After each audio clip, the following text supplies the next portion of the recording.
va? Mucho gusto, Paola. ¿Cómo has Encantadísimo, encantado. Bienvenido, gracias por acompañarnos. Primo Rojas, él es actor, director, gran comediante además, y nos hablará de las botas del tío Manuel. Celebra 40 años de vida artística, además aborda la identidad, como siempre, en la clase social, la aceptación, supongo yo que es uno de sus temas favoritos, y su obra es El espejo de nuestra sociedad. Otra obra que es El espejo de nuestra sociedad. Primo, ¿cómo estás? Bienvenido. Pues muy contento de estar acá y por supuesto, no sé, celebrando los 40 años de trabajo y lo hicimos precisamente con las botas del tío Manuel. Sí. Y estamos en eso. Estamos en eso, primo. Yo te quiero confesar que mi mamá no es mucho de humor negro, pero le dije yo, mami, vamos a ver a Primo, por favor. O sea, es algo que no puede... O sea, tú tienes que, antes de partir de este mundo, ir a ver a Primo. Y fuimos hace mucho tiempo ya a ver de cómo un pobre entierra a la mamá. Mira, mi mamá se reía, empezó como pidiendo perdón por reírse, ¿no? Ya se reía y decía, ay, no, qué vergüenza, qué pecado. Ay, no. Y ya al final desatada, o sea, fascinante. Primo, eso logra hacer la gente. Y tenemos a veces tantos prejuicios y tanto tabú que nos da hasta miedo reírnos y uno se ríe como, ay, no, qué pecado. Pero sí, es chistoso. Ay, no. Pero tú nos enseñas a que así somos y hay que reírnos de quiénes somos. Yo creo que precisamente lo que tú mencionas es el punto definitivo del humor. Pienso que el humor tiene esa capacidad de liberarnos. Básicamente el humor es liberación. Sí. Siempre. Es decir, la misma liberación de la risa, que es de hecho, físicamente es una experiencia muy placentera. O sea, cuando uno se ríe, todos los seres humanos lo sabemos, por Dios. Y cuando tú has reído muchísimo, realmente es como diciéndolo de una manera muy sencilla, es como una especie de terapia, muy natural, no hay químicos, solo los del cuerpo produce todo. Entonces eso es una cosa que inventó la naturaleza, que es absolutamente maravillosa. Tú sabes que Aristóteles definía al ser humano, él decía que lo que define al ser humano con respecto a los otros seres vivos o animales en la naturaleza es que es un animal que ríe. Él decía, es un animal que ríe, el hombre es un animal que ríe, de manera tal que es un instrumento muy valioso y la risa puede ser el resultado, pero el soporte es algo mucho más interesante, que es el sentido del humor. El sentido del humor es el que sostiene todo eso. Ahora, y que es maravilloso. Con las botas del tío vamos a reírnos, pero también sufrir un poco, ¿o no necesariamente? No. Todo lo contrario. Mira, cuando yo hice las botas del tío Manuel, yo lo hice... son del tío, pero no es de mi tío Manuel, son del tío Manuel. Se llaman al tío Manuel, pero la trampa es que sí, al final resulta ser un tío abuelo. Entonces, lo que yo pensé fue hacer un homenaje a mis abuelos, que eran campesinos. Yo soy un hombre viejo, un anciano ya de 66 años. Entonces, mis abuelos nacieron ambos a finales del siglo XIX. Y la experiencia de conocerlos para mí fue absolutamente maravillosa. Es muy común hablar bien de los abuelos, pero en mi caso fue una experiencia maravillosa en el sentido que yo tuve una mamá muy difícil, tremendamente difícil, de manera tal que la casa fue difícil. Si la mamá es difícil, la casa es un caos. La casa no hay nada que hacer, porque hacer la columna, por Dios. Pero define un poco más difícil, primo, porque todos podemos decir, ay, la mía también, y las mamás son. Mamá no le gustaba la música, que hubiera ruido, la risa, le molestaba. Es decir, yo he llegado a pensar que mi mamá tenía episodios como depresivos, pero vivimos en una época donde todavía... No se hablaba de eso. No se hablaba de eso. Decían que era como de mal genio, ¿sí me entiendes? Y que era normal ser así. Que es que ella era así. Así, como cuando decían, bueno, tú eres demasiado joven, cuando decían, la gente se murió de repente, decían, ¿de qué se murió? No. Decían, sí. Así. Entonces decían, ¿de qué se murió? Decían, de repente. Pues era un infarto, ¿sí me entiendes? Terrible. Cualquier cosa, pero no se tenían los nombres. Ok, no había diagnóstico. No había diagnóstico. Y para la salud mental menos. por supuesto. Y en su caso podía ser la vida bastante difícil.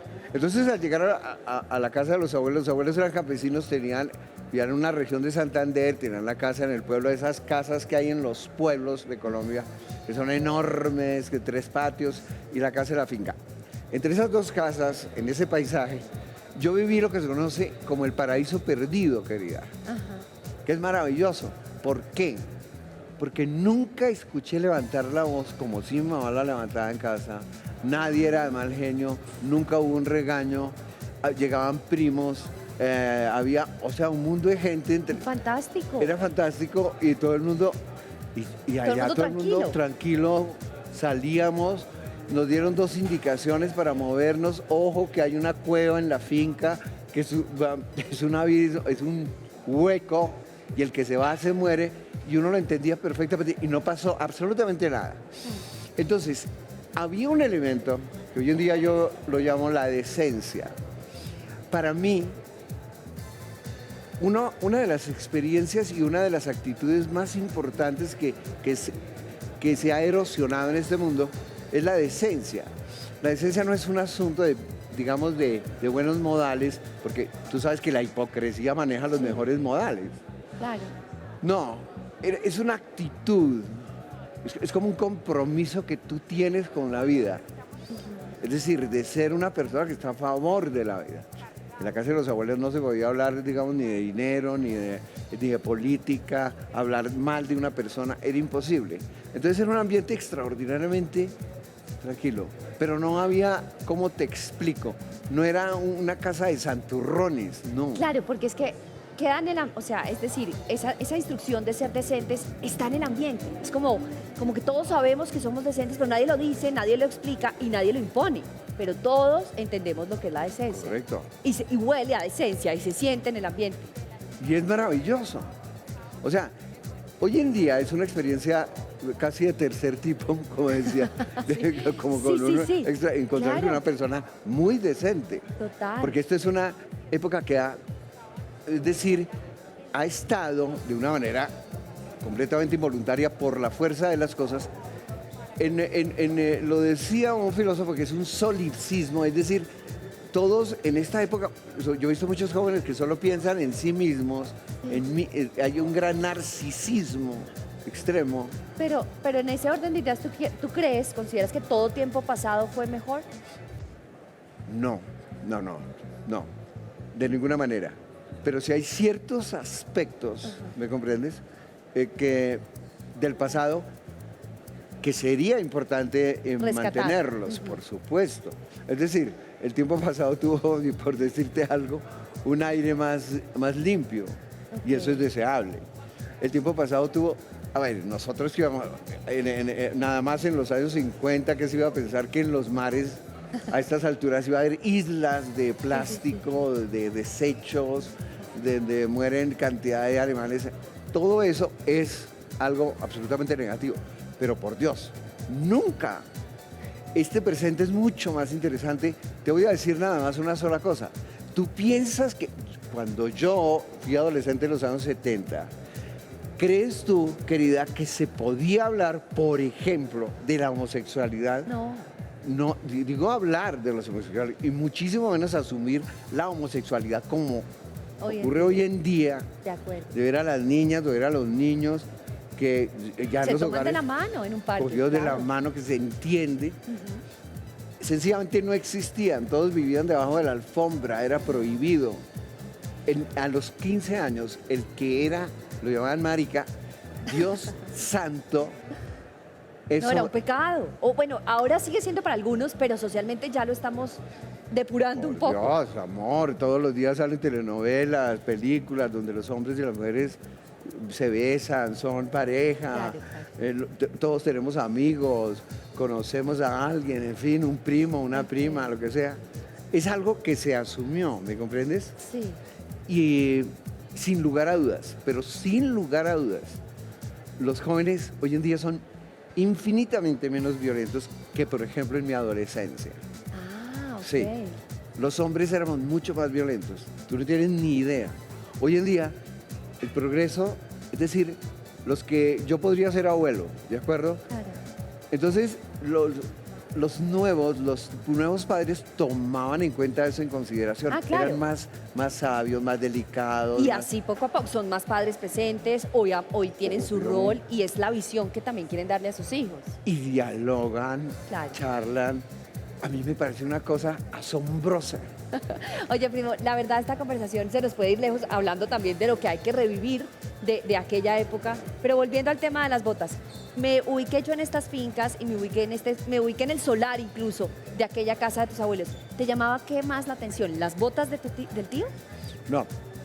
Imagínate Además que de la decencia. yo quería hacer una obra de humor. Y yo dije, un día me entero de una anécdota que me contaron de un familiar, o sea, de la misma generación de mis abuelos. Ok. O sea, nacidos a final del siglo XIX, calcula. O sea, que eran adultos en los años 50. Sí, sí, sí. En los años 60, 70, más o menos a principios de los 70, a un abuelo de ellos, o sea, un tío que era como familiar nuestro, que había sido campesino, se llamaba en ese entonces patalzuelos, que habían andado toda la vida Descalzos. descalzos. Ajá. O sea que las patas Eran enormes. Enormes. Las hijas se habían venido para Bogotá y entonces se volvieron como de mejor. ¿Te acuerdas que hay un dicho? Sí. De mejor familia. Se volvió de mejor familia. De total. mejor familia. Y entonces se enferma de la próstata. Tienen que enviarlo a Bogotá. Ok. Y a ella se les volvió un calvario. Porque cómo va a llegar mi papá semejante. ¿Quién lo va a traer y cómo? Este campesino, pero montañero. Y dijeron, no sé, viajaron y fueron a, como decir, a San Gil, a esto, a buscar. Y Zapatos. no le encontraron Ay, no. zapatos. Porque El las pie. patas eran como las de Godzilla. No le Claro, tra- pie grande, pie pesado. Por Dios, amor, obvio. Una persona que ha trabajado toda la vida y ha caminado toda la vida, eso es una cosa que... Y ahí empieza el lío, por eso se llaman las botas del tío Banano. Porque finalmente hay un viacrucis, pero lo encuentra es la policía. Tenían un amigo policía que se enteró del problema y dijo, yo tengo las botas Para de gente ti. por allá que pertenecieron a la policía chula. Hay toda una historia. Ay, muy bueno. Hasta que le encuentran las benditas botas y fue cierto. Porque se hizo en los años 40, cuando empieza la violencia, se crea un batallón de policías que fueron salidos del campo. Claro, y tenían les que tomaron hacerles las botas, las grandes. hicieron especialmente para ellos. Entonces eran unas botas gigantescas y el pisco sabía dónde había en un depósito. Ay, buenísimo. Y le encontraron las botas y eso fue el milagro. De verdad tal que esa es la anécdota. Pero básicamente lo que yo quería describir era la decencia que había en ese momento en esa familia, en mi familia, en mis abuelos. Que eran personas absolutamente maravillosas, muy fuertes. La decencia, sabes, que se sustenta es en la fuerza, en el valor, en la personalidad, en el carácter. Sí. La decencia es muy fuerte, muy fuerte. Para ser decente tienes que ser muy fuerte. Ser Como la gamín es valentía. muy fácil. Como Sí. la valentía que la confunden Claro. con cobardía, pero hay que Claro. ser muy fuerte para ser valiente. Claro, perfectamente. Tú para ser decente tienes que ser muy fuerte, tienes que tener dominio, tener una cantidad de cualidades. Está lindo el análisis. Primo, ¿cuándo nos vemos entonces en el teatro? ¿Cuándo te podemos ver? Estamos este 30 de agosto en Cafán de la Floresta, en el Teatro del Cafán de la Sí. Floresta. Y ahí vamos a estar. ¿A qué vamos hora? 8 de la noche. ¿Pero Yo- solo el 30? Solo el 30 Ay, porque... ¿por qué no es temporada? no, fue una cosa que nos surgió. Pensamos que íbamos a hacer esa celebración y ahora estamos viendo que vamos a ver qué ocurre porque están pidiendo en otras ciudades, no hemos tomado decisión. Estamos pidiendo.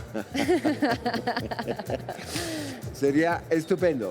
Ok. Entonces ahí vamos a estar el 30 y Y a celebrar 40 años. celebrar los 40. Pues primo, muchísimas gracias por acompañarnos. ¿Cómo Nos se te vemos ocurre? por lo pronto el 30. Próximas fechas, vuelve primo y nos cuenta. Gracias. Un gusto. Señorita hermosa, Muchísimas gracias. qué rico perfume Ay, qué rico perfume. y saludes a tu mamá. Ay, claro que sí. Ahí Yo vamos creo- a vernos entonces. Claro que sí.